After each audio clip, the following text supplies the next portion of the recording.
everybody. I'm Jimmy Don Kerr, and this is the SmallTown Collectibles YouTube channel. My guest today is in the running for one of the most interesting people in the comic book community. He is involved in three channels, people. Three. I have a hard enough time doing one. My man today is involved in three. He's got his main channel, Pocan Joe Comic Review.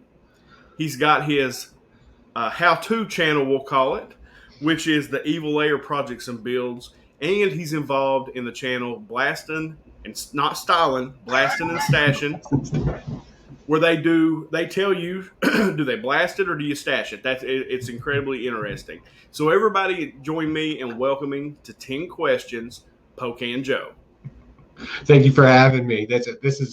I'm truly excited because I always hear you when I'm working in the garage or working, like you're always playing in the background along with several other YouTubers. And I was like, man, that's really a cool idea. And now I'm here. So I'm big time now. Yes, you've made it, right? Come on, 10 Questions, you made it. I feel like I'm big time to have the guy on that made Thor's hammer. Right. I feel like I've made it. So, no, let's just jump into it, Joe. First question's always the same. What or who got you into comic books and collecting? So reading has always been something that's been, I hate to sound like a cliche, but fundamental in my family. And when it comes to comic books, I always, I had Classic Illustrated. My mom would get those for me because she really wanted me to, broaden my expanse on literary novels and stuff like that. But a kid's not doing that. But I don't consider those my first ones. My first ones was we were down on a beach, and we were staying in a motel over a weekend, just kind of like a little vacay type of thing. And I was, I want to say I was about 6 or 7, right around that age. And we went to a Teeny Giant, that's the ghetto version of a 7-Eleven. And they had a spinner rack in there. And my mom was like, hey, here's some money. Why don't you get some candy? And hey, get a comic book. You're on vacation. And I remember that was the most mind-boggling because you got one piece of candy and one comic book. And today, do this with your kids if they're small, because it's the greatest thing, because you'll actually watch that kid turn into an economics genius. Right?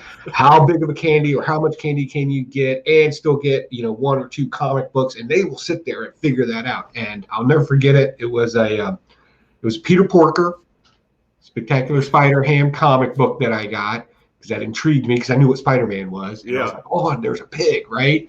And it was some random issue. I don't even remember to this day. It was in the middle of a story, but I went back and kind of looked through that and sounded out words and then read it through.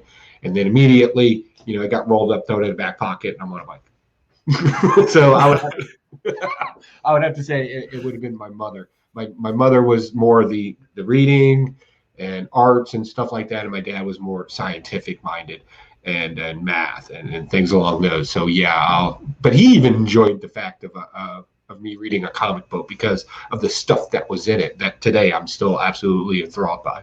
Well, no, that's interesting. And, just kind of talking to you to hear, a lot of people are usually a good mix of their parents, right? And that's really true for you because reading comic books and then the scientific stuff that you do on Evil Layers. So that's cool. Are you like most of us where you had the time frame where you collected or read for a while, stepped away, and then came back? And then if so, when did you jump back into things? So I read comic books periodically. They weren't a collecting thing for me. They were just a source of entertainment. In the little cul-de-sac that I grew up in, there was a kid across the street. Now, he was like a heavy collector. And, if I got something different and he wanted it, it didn't really, I spent my time hunting, surfing, school. I'm a busybody by nature, so clubs and stuff like that. So that was kind of my focus. And then, when I retired from the Army, and even while I was in the Army, if I was deployed somewhere and the PX had a comic book, I would still read it, and the guys would give me shit about it, but whatever. And, so when I retired, I had to finish up school, had to finish up some degree stuff. I was working as a firearms instructor at Camp Allen shooting range, and I was also the gunsmith there while I was getting my schooling and my medical and everything completed. And I was just kind of getting bogged down for some reason. And it was really starting to affect me. And I remember I picked up a couple of comic books. I think it was at a yard sale or so. I just needed to break away, right? Everything was stress. And I kind of thumbed through it. And I was like, man, I really remember enjoying these. And just like anybody, if you thumb through a comic book and you see something interesting, chances are you're going to end up reading it. And I did. And then I kind of got with our wives of Spectacular Spider Grandpa over at Blaster Stash It. Eventually, we kind of met up through our wives, and next thing you know, it's comic book collecting, your huntings and YouTubes, and it just kind of really launched off, and here we are today. That's awesome, man. I love that. So question 2 is like, what drew you to YouTube as far as like start making content on YouTube and jumping into this community? Like, what drew you here? As I've said before, I really enjoy learning new skill sets and learning things, and then immediately using them. I don't want to just be able to speak to something. So, I was watching YouTube, and I started my channel before I was actually on Blaster Stash It. And it was just something funny to do to see if I could do it. I was actually doing it during lunch breaks and stuff like that, where I'm, hey, this is what I got this week, like everybody does at first. And I really was curious on, one, how this algorithm, this mysterious algorithm works. 2, how does the process of, putting something out there online, what is the result and goal of that? So really it just started off as a curiosity type of thing.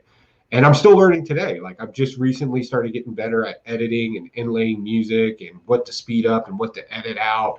So really this is all, I know a lot of people want to come on here and get monetized and all this, but truly for me, this was just an experiment, just to see what I could learn and what I could get away with. And even in some cases, how to do a little villainy, like with the, Sure. I did the thing with the NFC chips at a couple of Comic Cons. Oh, I love it. Well, I think that's cool though, because like I've said it many times, and we were talking before we came on. I did it to prove a point to my kids that a 46-year-old man who likes comic books can come onto YouTube and get monetized. Like, if you want to do something, you can. Yeah. Now, not everybody can be a doctor or a rocket scientist or whatever, but getting on YouTube and making content and just putting the effort in and the work is not the hardest thing in the world to do, right? But I have learned how to edit. I have picked up an entirely new skill set, and that was by accident. And it's interesting, but I think it goes to your personality that you were like, let's see what this is. Let's see if I can figure this out. I think that's cool. So you haven't cracked the algorithm yet? Yeah, actually, the algorithm's not as everybody wants, because the word algorithm implies that there's some sort of complication to it. It's not. It's fictitious in nature, because at the end of the day, even the algorithm still gets manually reviewed, which, if you've ever gotten a copyright strike and dispute it, right? Yeah. It just picks it up. But it's an ever evolving thing, as another concept to it that I find interesting. I've sent emails to YouTube. I'm like, seriously, I just want to know how this works. Like, how does Have you really? Do they respond? Yeah. It's proprietary, apparently. Go figure. Well, let's make that question 3 then. Let's talk about the YouTube algorithm. Like for me, like, I enjoy analytics, right? So I like to study the analytics of my channel. What's working, what doesn't. Sometimes I'll change the times that I drop things to see if it picks up anything. Right.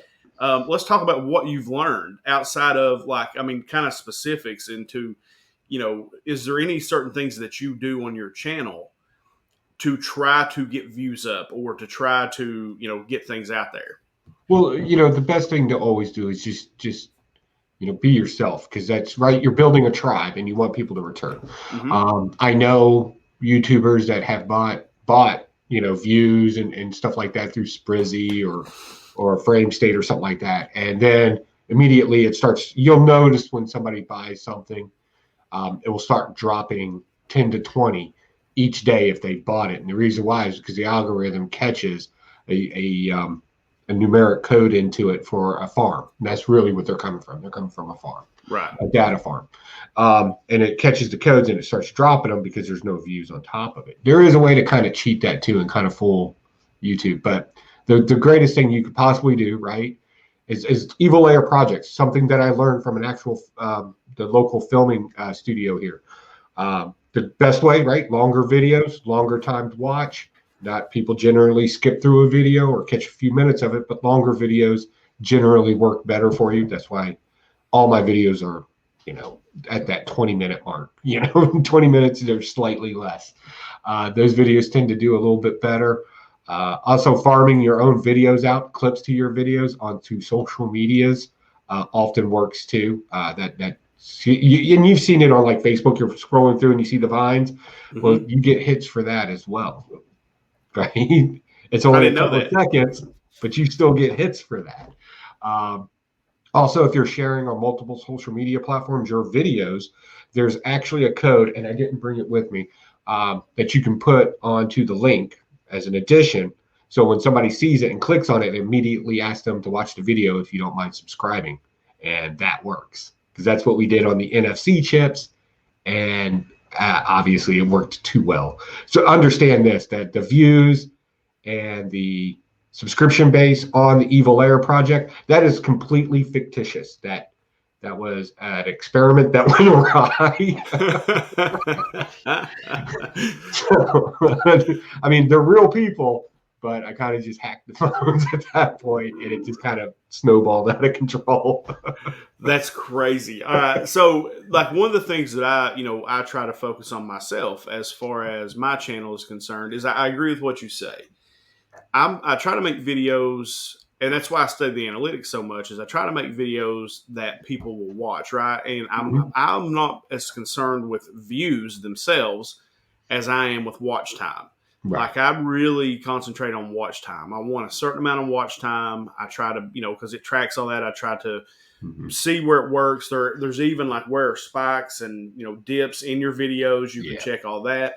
And I really try to pay attention to that stuff. Do you look at that yourself as you're trying to build a channel or trying to experiment to see what can happen? Yeah, I play around with the analytics on the back end. I enjoy the analytics as well to kind of see what people are doing.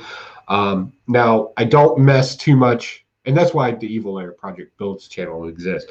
So my main channel, I try not to mess with that formula too much because I know there are some big brain people out there that kind of want to dive a little deeper into a comic book. So we'll take one comic book and I always go a little deeper into that one than the rest of them. Usually we'll talk about something psychological or philosophical. Philosophical being my favorite. And then Evil Air and Bids is where we kind of screw with things. And again, I learned this whole 3-stage act, have music that's, comparable to each other. And I'm still learning how to frame shots. I'm still bad about framing shots and where to frame shots. But then I started noticing from our first Evil Air videos to now is where I'm really kind of focusing in on this. And you can see the increase. The better your quality, the more time you spend on it. You're going to take more than one cut. I tried going live one time from the Evil, and that was just a nightmare when you're trying to cut something and deal with the chat. Right. I still have my fingers. Right. Although that probably would have gotten the views up because it's all about that engagement at the end of the day. And like I've told you backstage, I'm a horrible rambler. And sometimes I forget that I'm presenting to people. I'm not in my garage pacing, talking to myself. Right. So I have to remember, that I'm talking to other people and I'm trying to engage with you, but it's a one-way conversation at the same time. But the viewer doesn't want it to be a one-way conversation. Right. No, I think that's a great point. No, that's interesting. So let's do question 4. And it's something that you just said, about your main channel, which is Pocan Joe Comic Review. And when you do your reviews, you take one book and you try to go, a little deeper in, a direction. Mm-hmm. Like, why that type of content? Like, what made you say, hey, I want to do this? So I loved reviewing comic books. And when we first started, so I have a minor in philosophy. That's one of my minors. I have 2 degrees and I've minored in both of them. And the other one would be psychology. And then my majors are hard sciences. So I think everybody has a natural draw to concepts of philosophy, right? Whether it's Stoicism or MGTOW or whatever the hot buzzwords, Jordan Peterson. If you watch YouTube, you've seen one of his videos, right? Sure.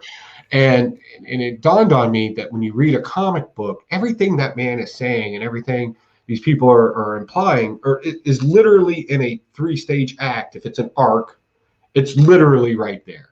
It's Captain America and the philosophical beliefs of standing up for the smaller guy and all this other stuff. So when I started noticing when we would have these conversations on like Blast or Stash It or just at cons with people, I'd kind of say, hey, the philosophical point that they're trying to make here in this comic book. And then next thing you know, people started listening to me, which is always dangerous because I fancy myself a villain.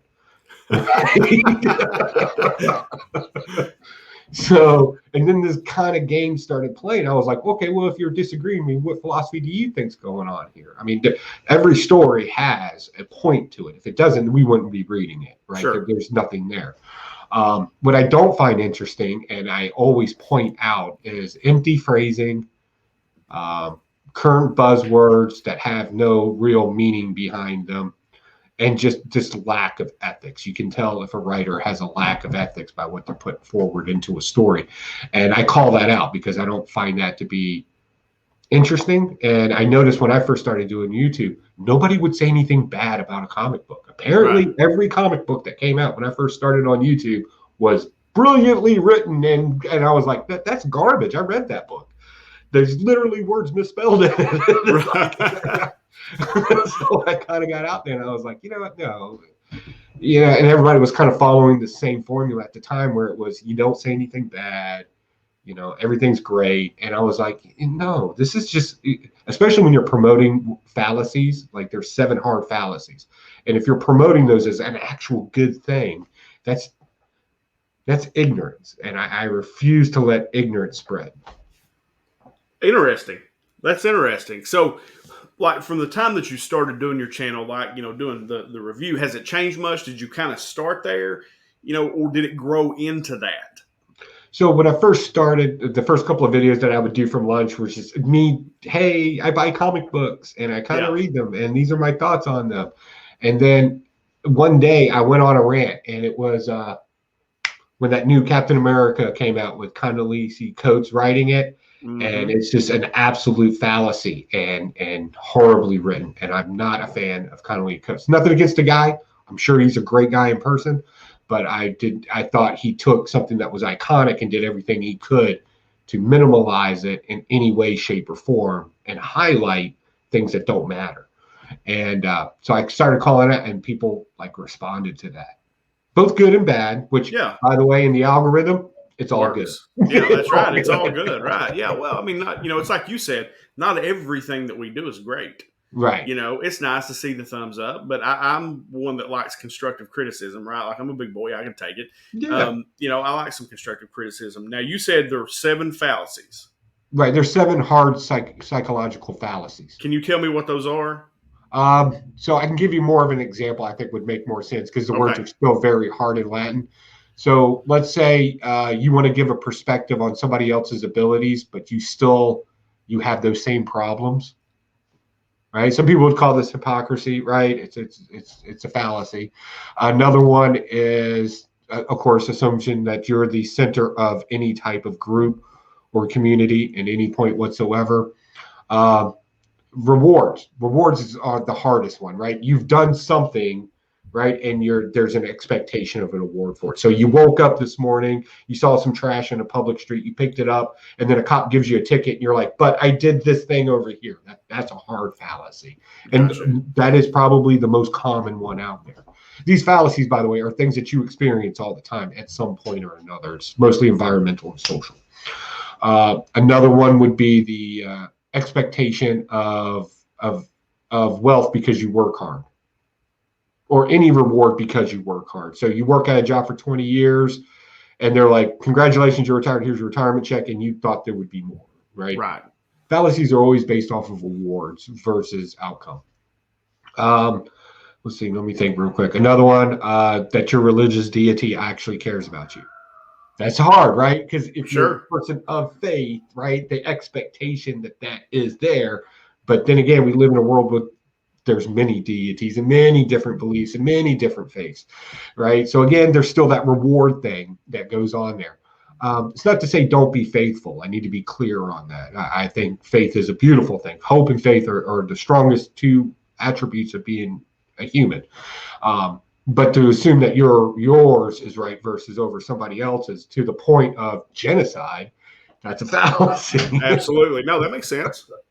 Another one be the expectations of one's own mental capabilities over another. That's a long one, and it can be a complicated one.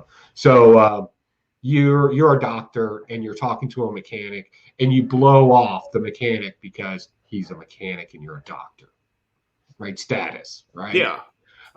Titles don't mean intelligence by no means whatsoever. I often tell people that I'm just a glorified parrot. Right. I learned something and I regurgitate it. Right. That's it, right? So you're taking a lot of those fallacies. You're taking those things and really applying them to the comic book to see, where those things occur and apply, and then you're pointing those things out. That's incredibly interesting as far as a way to really look at a comic book, because, like, for me, it is, and I'm sure for you too. It's almost like a release. It's like I leave my stress-filled world and come in this world. Yeah. And it doesn't go a whole lot deeper for me than that, right? Like, I enjoy the story? Do I enjoy the writing? Do I enjoy the art? Does it, suck, or is it good? And then taking that more philosophical look at it, I think is incredibly interesting, because you're right. You can see a lot in those comic books. Like when you were saying that, my mind started spinning. I was like, I noticed that in a book. I was like, what are they doing here? Right. And it was like, and the Captain America book, it's a great point. What you just said, that is a phenomenal point, because you're right. I read that and something wasn't right about it, right? Like in my mind, something just wasn't right. Yeah. And again, it was a decision that a writer made. And, we got to think of writers the same way we would look at thumbs up and thumbs down on YouTube, right? It was an engagement at one point, and it was a hot fired thing. And we know, again, this is where you can even throw economics and marketing into it. I think somebody kind of knew that this story was going to be garbage, because how many variants came out of that? And all of them were super high end and everything. Yeah. I was like, this is a push to sale. I get this. You do this in marketing and branding all the time, when you have a bad product, so you dump more money into the advertising and marketing of it. Right. No, it's right. You're right. No, I think that stuff all the time, because that's more like, I see that side of it, right, from the advertising and the marketing standpoint, just because of what I do. But it's, I see more that side of it. I'm like, yeah, this must be hot garbage, because, and then sometimes I'll read it because of that, though, right? It worked. Yeah, you might as well. Yeah, you might as well read it and see. It's like I say, I purposely, I don't go into the comic book store prejudged on what comic books I'm getting. I don't even bother seeing who's writing the comic book. I go through, I know I've been reading this title. This looks interesting. I think somebody said something about this. And between 10 and 15 comic books, that's what I'm grabbing. That's what I'm shucking over the cash for. And that's what I try to get read by Tuesday. From Tuesday to about Thursday, I try to get them all read. Notes, I literally take notes on everything. And the ones that intrigue me the most, that's the one I'll probably focus on and just kind of lightly cover the others. Yeah, cool. So you don't follow like a particular. It was actually one of the questions I was going to ask within the question was, as far as you don't follow any particular writers or any particular artists. It's just really whatever looks cool to you. That's what you'll pick up and read. Yeah, I say it in my videos. This is my superficial review. Not a lot of thought goes. Like, there are titles that I'll follow or story arc I'm following. I think I'm probably more interested in. Definitely, some writers are better than others. My wife loves his covers. I love his writing. Scotty Young, it's very whimsical and to some degree, and I think whimsy is important. It reminds us that we're all just children to the day we die. Right. And things along those lines. So yeah, I'm not a guy who sits there and says, "Oh, you need to read such and such's books." Like, I know some people love Lemire. Lemire's been hit or miss for me, just like any other writer. So I don't fly a flag for anybody. Yeah. Cool. All right, so let's jump over to question. This will be question 5, and you do a show or on a channel. It's not your channel, but you're on a channel a lot. I think you told me you'd been on like 100+ episodes of blasting and stashing, not blasting and styling. Tyler at Whack Comics. My Austin LeMay interview, I said blasting and styling. I'm so sorry. I really am. I just can't read my own handwriting. But kind of talk to me about how you mentioned that your wives actually introduced you and Spectacular Spider Grandpa. Yeah. And then, so kind of talk a little bit about that relationship, like how that kind of built and how the blasting and stashing, kind of developed. Yeah. So for people that don't know, Spectacular Spider Grandpa is my buddy here in Virginia. We've done Comic Cons together. We've done shows together. So when I first kind of met him, what had happened was My wife was managing a movie stop, and she had this other employee, Spectacular Spider Grandpa's wife, and they kind of met. And the whole movie stop thing was a great concept, right? You had some comic books in there, movie stuff. It was one of those nostalgic stores. It's what is also known as a dump store, because like bigger companies would dump their stuff in there and sell it at a retail price or under retail price.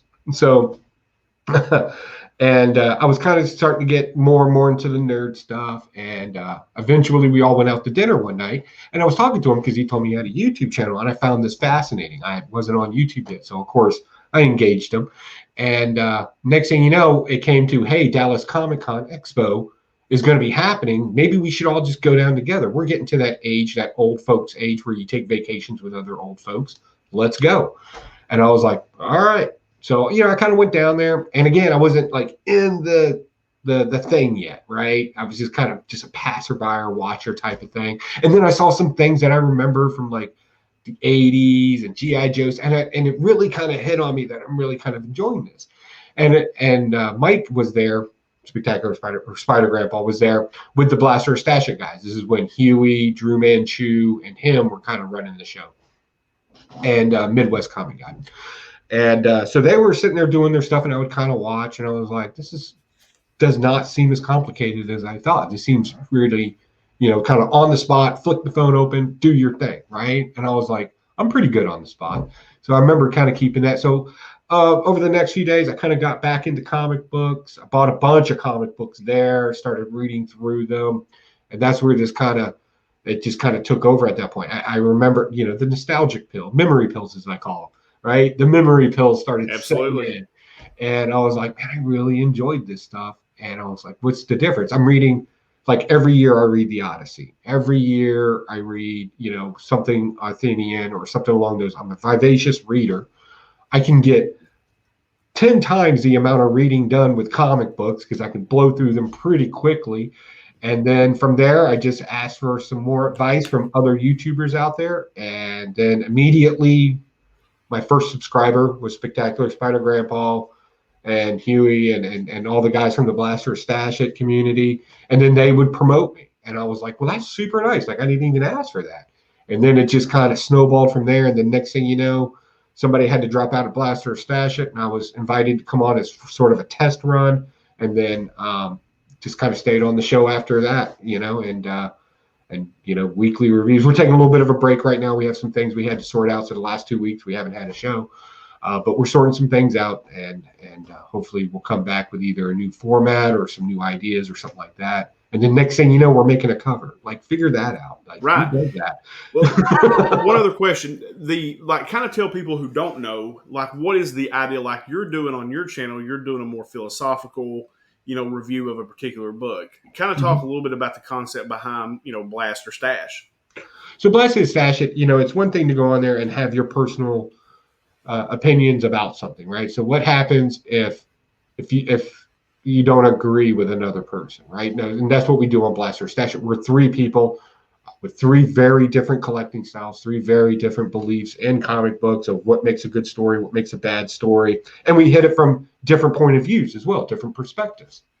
And we have a chat where you can come on there and really, hey, talk about this book. Don't let it go because it only goes so long, and we buy a lot of books, right? So you can only focus in on so many. So we have a live chat. If you had something that you want us to talk about, we're happy to do it. And we're kind of the subsector of this whole YouTube comic book community. We're that small channel off to the side, kind of does its own thing. And as we go through it, very rarely, if we all agree on stashing a book, we kind of make a big deal out of it because it happens very rarely. Very rarely does it happen. And again, regardless of how you collect or how you read or what is your favorite thing, we wanted to definitely have a place where somebody would agree with you. So you're not out there by yourself, sure. Thinking, oh, this is good, but everybody else seems to hate it, hey, I can relate with Spectacular Spider Grandpa, who likes high-end adventure, hero style comics, and he likes them for what they are. This entertainment, enjoyment, maybe a little meat and potatoes. He likes that concept. And Huey likes more classical storytelling. He's very intuitive when he sees various things in a comic book, and both of them have a much broader memory of comic books than I do. Mine's relatively short. Like the entire 90s, I was in the Army. Right. I read a comic book, I done forgot about it the next day. Right. That's the concept. Right. So that's where your real knowledge base comes through. And then I just kind of come through. Sometimes I've been known to stir the pot a little bit. Again, that's the villainy. Yeah, I fancy myself a villain, so I'll stir a part and make them explain themselves or something like that, or oh really? Is that what you think? Oh, well, please elaborate. Yeah, I love it. So that's cool. Yeah, no, that's interesting, and that brings me to question 6, which is the variant. Like, how did that even come about? I had Austin on a couple of weeks ago. He got to do the variant cover. I was able to grab a couple of covers off of the website. I think I saw Mark at Legion of Comics had posted a link. I went immediately and grabbed a couple. And so, but like, how did your involvement or your guys' involvement? How did you get involved with that comic book? So we always knew we wanted to do something else because things tend to get a little stagnant, and when you get comfortable and things get stagnant, you're not relevant anymore. Sure. So, we're always looking for something new to do at Blaster Stash and a new segment. Like we had Philosopher's Corner with Joe Pocan, and I would have this little clay pipe and look like some guy would overthink it, right? And then one of our favorite comic book writers, Vanell Young of Delta Dogs, Millennial Comics. I love this guy. There's just something about that young entrepreneur hustler out there, works the day job, manages a business at night, and I that's where you kind of hit me in the heart because I'll support that. He had this great comic book, and I loved it because it's about Virginia. It's in Virginia. It takes place in Virginia. The colloquialism of it, the kind of little tidbits that make your area special are in there as well. The way they speak. And I was like, man, I really like this. I want this to really turn into something, or I want to get involved in some way, but I don't want to be like involved. Does that make sense? Like, because it's their story, they're telling it. I don't want to. So I was on a stream with Austin LeMay, Cardboard Crazy, and I think Roscoe, Geeked Out with Roscoe was there too. I think it was one of the things that Cardboard Crazy used to do. And they're sitting there drawing, and they're drawing beautifully. And I was working on the Thor hammer, and I was cutting the copper rings for the handle. I didn't even know what the channel was about. Somebody was like, "Hey, jump on," and I was like, "Okay." Okay. I'm not an artist by no means, and there I am, whatever. And I remember Austin LeMay throwing, "Hey, I'm just doodling. I'm kind of practicing, this particular style, and I don't like it." And he throws it behind him, and I looked at it, and I was like, "That was actually kind of cool. Like, why are you just throwing that away, right?" And that's when I kind of knew that was the guy I needed, if this was going to be a possibility. So I talked to Vanell and the guys. We went back and forth, with agreements and stuff like that to see how this would work. And then I approached Austin LeMay, and I was like, "Hey, would you mind doing a cover for Blaster Stashing?" This is where I tend to get ahead of myself. I forgot to ask if the guys from Blaster Stashing were cool with it. Yes, that's where I messed up, right? But they did approve the proofs and everything, and eventually we got things moving along. So this has actually been in the works for a while now, actually. And when he was cool with it, I gave I don't like constricting people in their creativity. It's not something, I don't think that works, right? If it works, it works. I always have this stupid saying, it doesn't make sense to people, but stupid doesn't work. I always say that. And if you think that you can suppress somebody's creativity, that's just stupid, right? So stupid doesn't work. So when I approached him, I gave him a very vague idea. I sent him a couple of the comic books. I was like, we definitely want like an urban feel to this. We definitely want, graffiti, brick, concrete wall. I kept it as vague as I could. He went in, made sure He understood the artist that was currently working on it, the color palettes, and like all the big brain stuff that I don't know. Austin LeMay went in there and did this, and I think he took this and he really was like, I could make this all about me and about what I can do, or I can be part of this. And he took that role of being part of it, and I couldn't be more appreciative. Again, this is their story. We didn't want to take anything over. And when everything was approved and printings came out, I bought the first 25. I legitimately bought the first 25 copies at cover price. Right. And just started sending them out. Again, this is great marketing, right? You send it out to all your friends and family. Friends and families are always great to promote things. And everybody got a copy. They kind of started talking about it. Next thing you know, Baltimore, we were on a very tight time frame too, because we had to get the prints done, approvals done, and then hit it for the Baltimore Comic Con, to the point to where we were going to throw an advertisement piece for Blast It or Stash It in there on the last page or something like that. But because of time constraints, we had to pull that at the last second because it still had to get printed. And we were at Baltimore Comic Con. I went up to Baltimore Comic Con just to see how they were doing and kind of go over. And I was picking up books too. It's a Comic Con. Sure. And I'll never forget it when I got a text message that next day we're on the way out. And he's like, we sold out. And I was like, we need to sell them online. Like, you need to get it online. Not enough of them have been sold. So then we opened it up for a limited time online, and they sold out. They sold out yesterday too, and I was just like, we did something really cool. Like, yeah, you did, legitimately. And I was like, so now the question is, what can we get away with, right? And there's a couple of things that I'm working on again. We're going to see what we can do. Probably bring in a couple of more talented people from YouTube on the comic book community, and kind of get them together and see if we can't do something similar. Get some more names out there of some of these talent cats. I think it would be awesome. That's awesome, dude. No, Austin killed it. Like, that is a phenomenal cover. It's great. It is so good, and let me ask you this, as far as like this process, you're thinking about, okay, I'd like to get involved, maybe have a variant cover. I'd like to do this. Was it much harder than you anticipated? Yeah, so I'm really good at the business end of things. Mm-hmm. Again, I'm a glorified parrot at the beginning of the day. So I'm not what you would consider a creative person. So I wanted to be sure I gave enough time.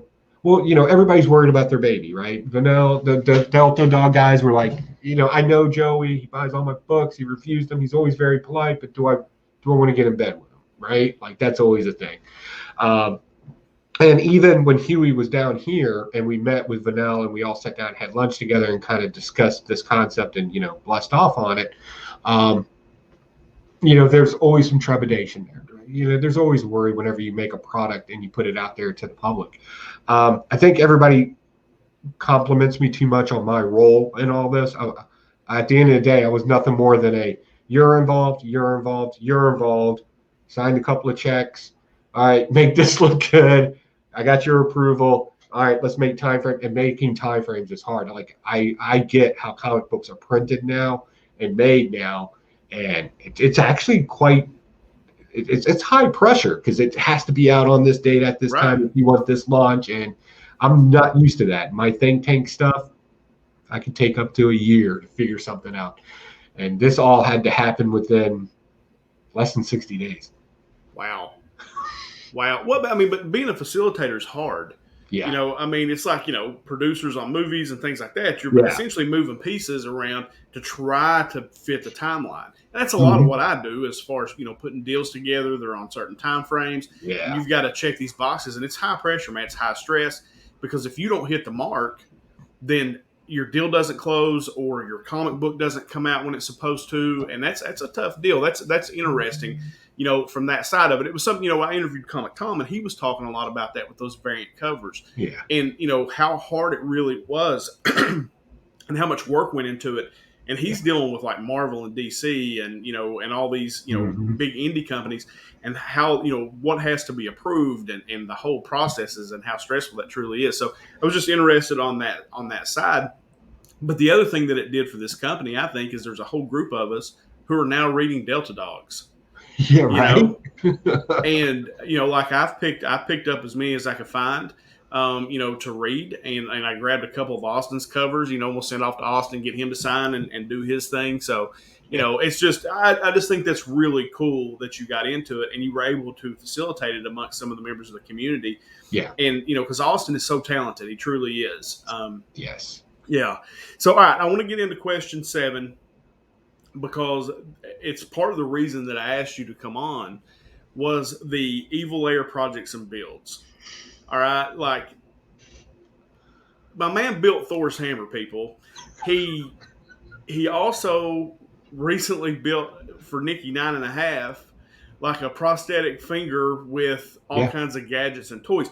And this is when I read this, it made me laugh. It didn't make me laugh, but it did. But it interested me at the same time. And this is what his bio says on his YouTube channel. Hi there, I'm Pocan Joe, and I love comics, and more importantly, the MacGuffins in comics. I'd never heard the word MacGuffins. I don't know if that makes me an idiot or not, but I read that. The cool items, supernatural, cosmic, man-made, I like them all. It's my little evil lair. I try within 30 days to make said items and maybe pick up a new skill. So, and I was like, well, that's cool. And now that I'm talking to you, the fact that you started a YouTube channel just to try to pick up a new skill, that you did those things, all this really kind of makes sense to me now. Right. And so it was like, I know we were talking a little bit beforehand. I asked you, does this kind of stuff tie into your day job? Mm-hmm. And just kind of tell the folks what you told me, like as far as how all this ties together. So I have a job, I run a business, and I'm a member of several organizations. But during my day job, if you will, when I'm Bruce Wayne during the day, I work for the Small Business Administration. I specialize in economic development and lender relations from the government to banks. So it's very business, very high corporate, suit and tie stains, stress management, networking, right? The fun thing is my own little private business that we have. We're S Corporation, so we fall under NANTRAC and Colonial Arms. Mm-hmm. So I specialize in the best way to think is we're a think tank. So the concept comes down either through a government contract or scientific paper of can this be done? And if it can be done, the government's interested in it and willing to pay to have it done. So we pick up the ones that we know we can do. I have several veterans, so we specialize in like military type stuff. We have some big brains I live in a very unusual area in Virginia.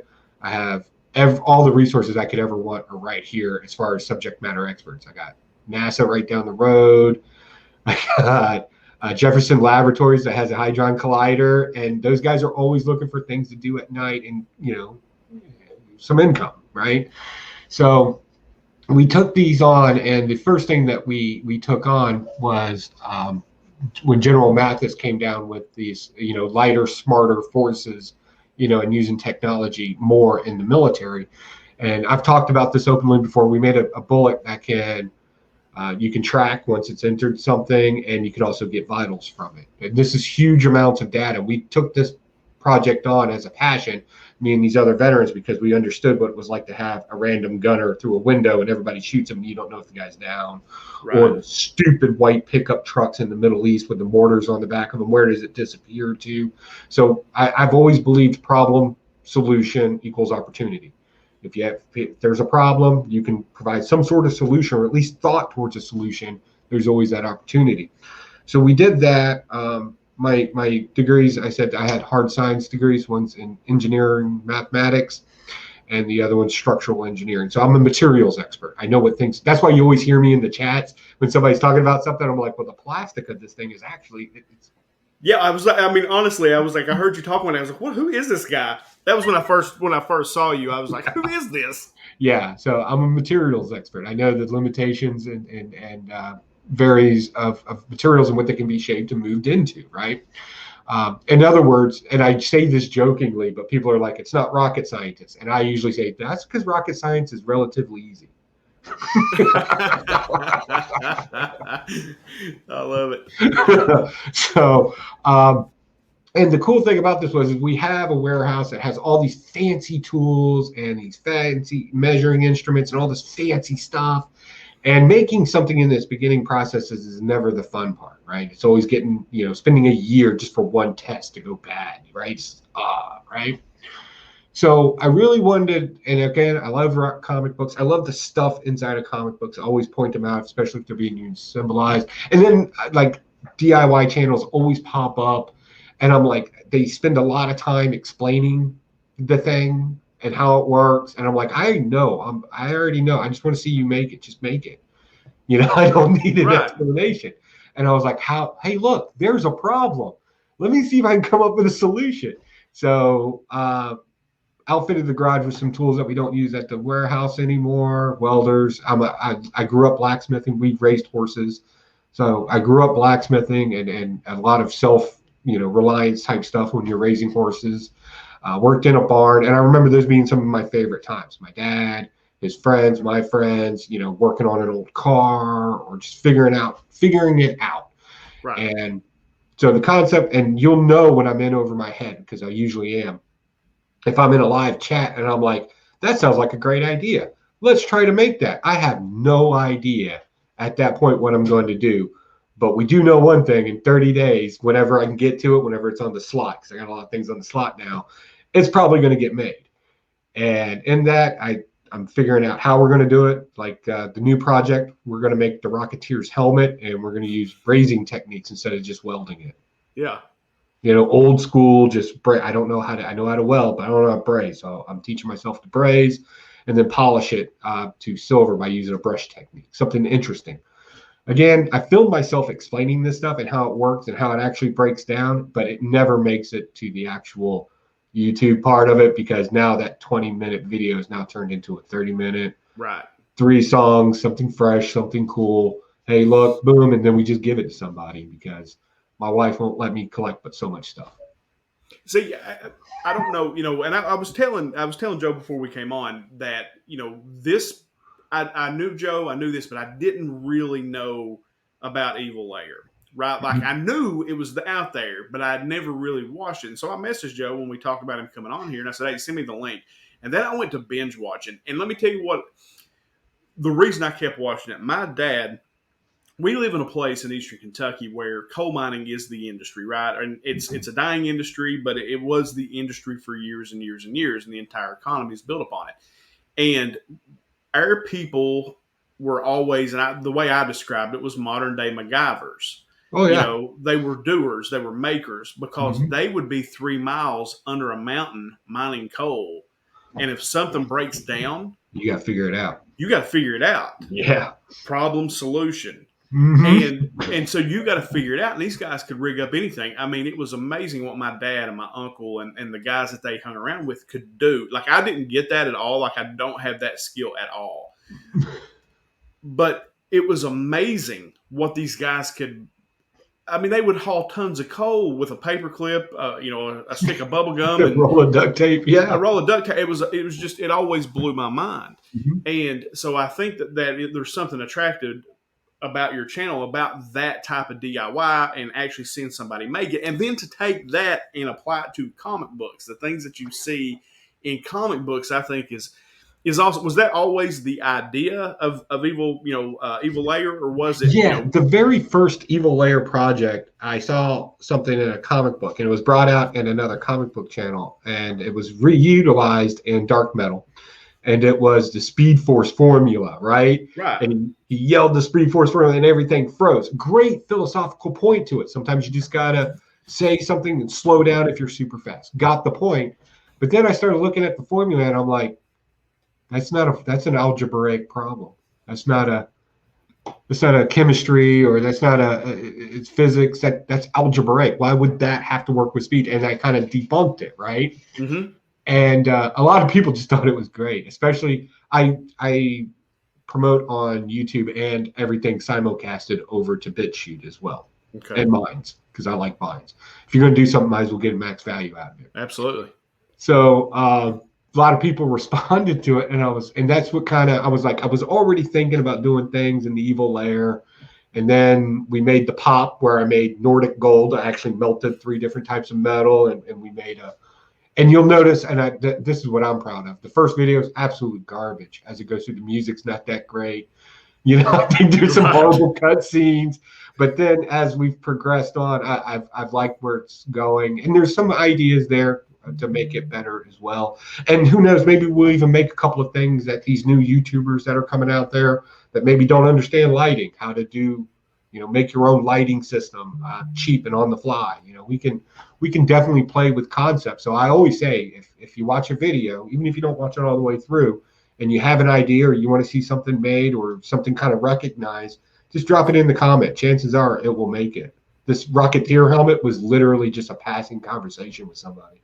Yeah, that's cool. No, I love that, man. No, I mean, I do. I love that you're taking that skill set, applying it to comic books, and then kind of making it a reality. I think that's an awesome, awesome, awesome channel.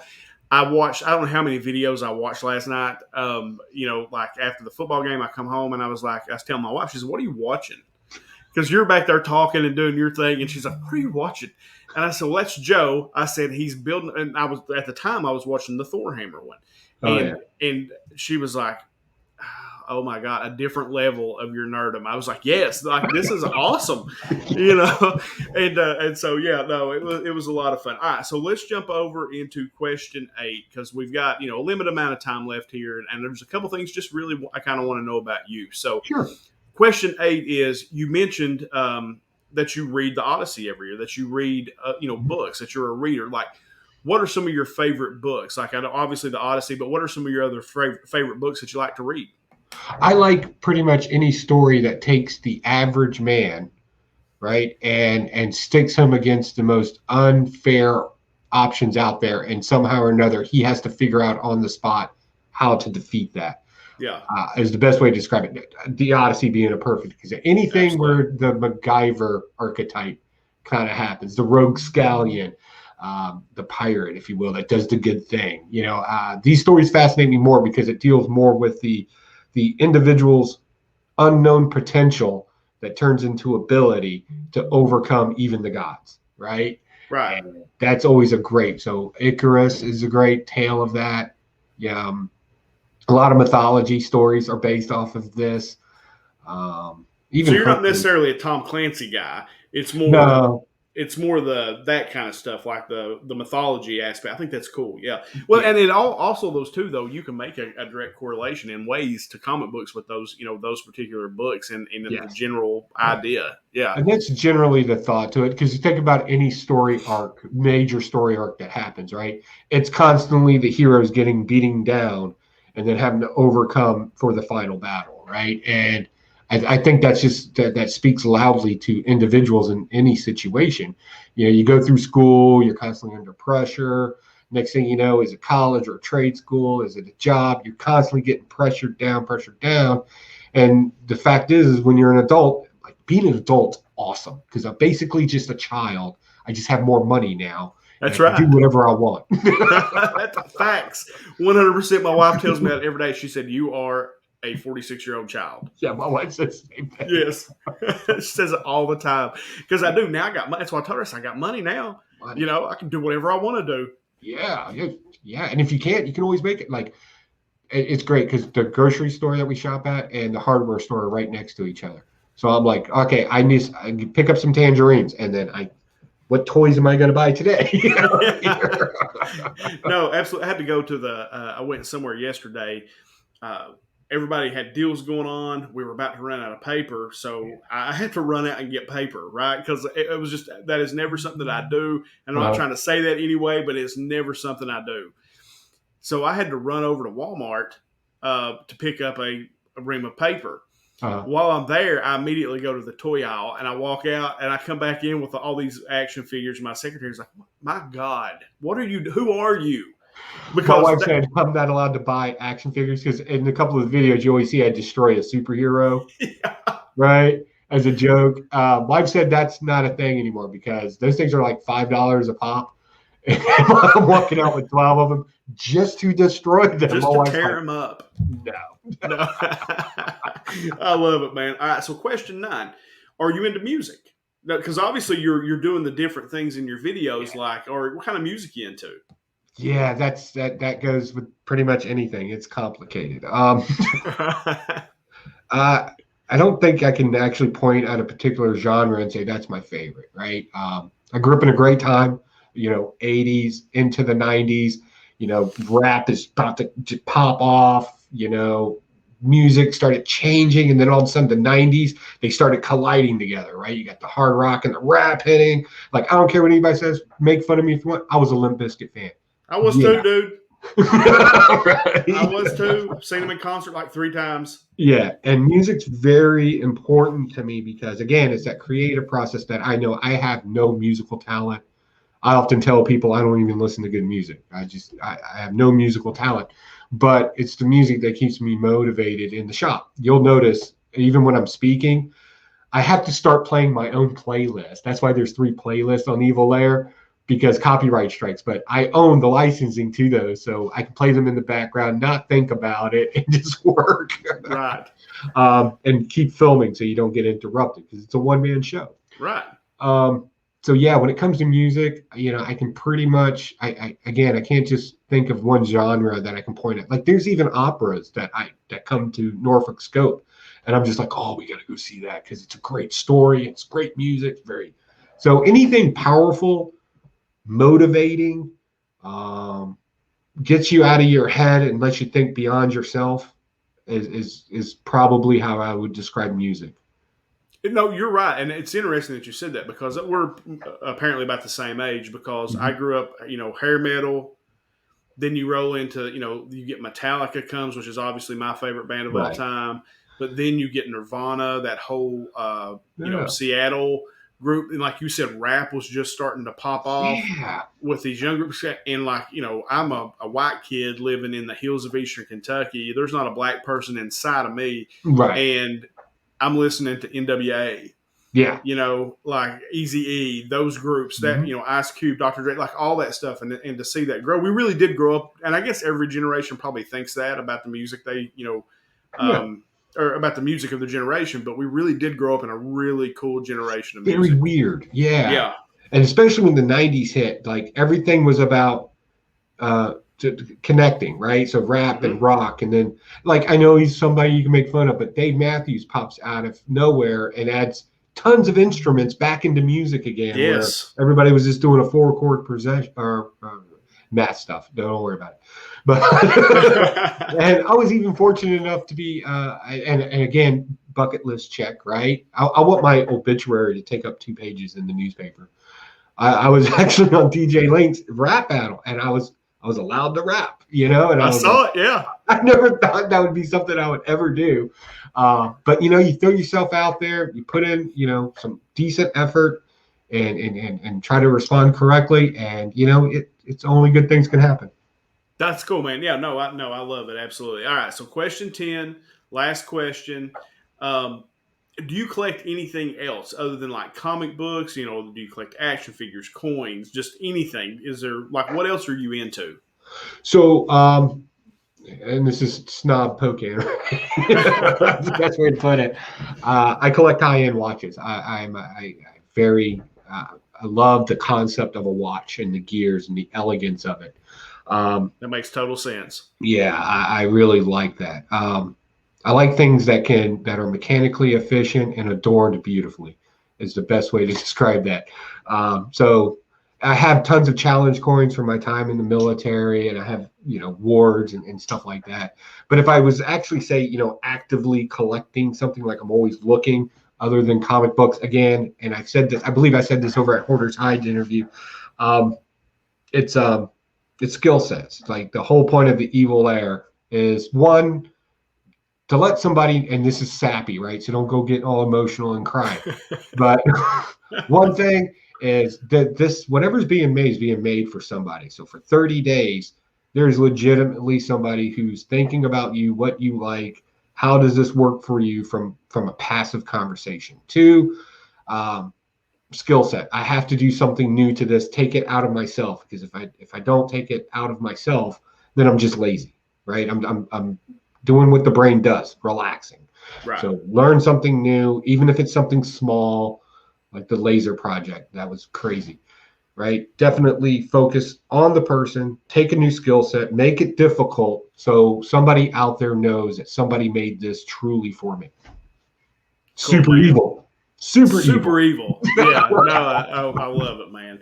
I mean, I said it in the intro. One of the most interesting guys in this community, Pocan Joe. What a phenomenal interview, man. Thank you so much for coming on, man. I've really enjoyed this. Thank you for having me. This was a joy. I know I'm kind of a complex guy, so it's good to be able to explain yourself. It's awesome, man. No, like it's so interesting. Like you're the first. I mean, I've had several guests that I had other questions for, but I legit could do like 30 questions today. And we probably already did 30 questions, but I could probably do 30 more. You know, we may have to come back and revisit this at some point. So Anytime, I'm happy. Yeah, I love it, man. All right, guys, we appreciate you watching. I'll put all of Joe's links to all Joe's channels, you know, that he's involved in down in the description below. Make sure you go check this guy out. The comic book reviews on his channel are really interesting, you know, and what he, you know, you heard him kind of describe what he does here, you know, today, and it is interesting. I've enjoyed those. Check many of those out, you know, over time because I like to read too. So, you know, and I enjoy that kind of take on it. But Evil Layer is my new passion. So yeah, Evil Layer, and then Jerry the Jitterbug. Like I kind of hold him and Joe in high regard as new passions. I need to contact. We need to collab. I think you need to get up with Jerry. The book, and I protect the book. I think that would be. I need to call him, dude. You do, because I think that would be. You'll take these, like your two channels that are must watch for me now are Evil Layer and Jerry the Jitterbug. So no, but go down, check the description below. You'll find all Joe's stuff there. Really interesting content. Great member of the community. Even though he is a little villainous, but it's fun villainy. It's the fun stuff. So absolutely, go check my man out. You won't be sorry. All right, guys, that's it for us. Thanks for hanging out with us today. This has been 10 Questions.